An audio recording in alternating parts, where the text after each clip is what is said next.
Now, welcome back. Now, once we finalize the design, we can download the final image. Do that by going to this arrow, whether click on top of there, and you'll notice then that we have formats that we can use in order to download. We can download this image as a PDF.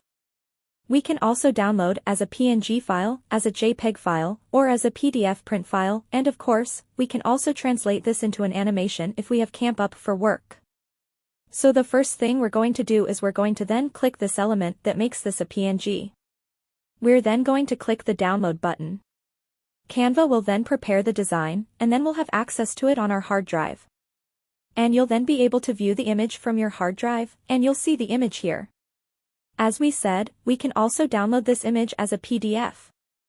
So in this case, we're going to use the PDF standard. Canva is going to prepare the design, then be able to download the PDF to our hard drive.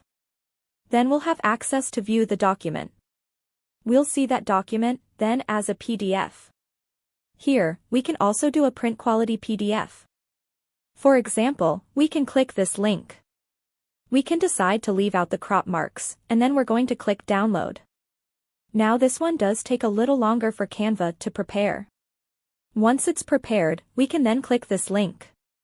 We have access to our print quality PDF. Okay. So with that, thanks, and I will see you in another I am.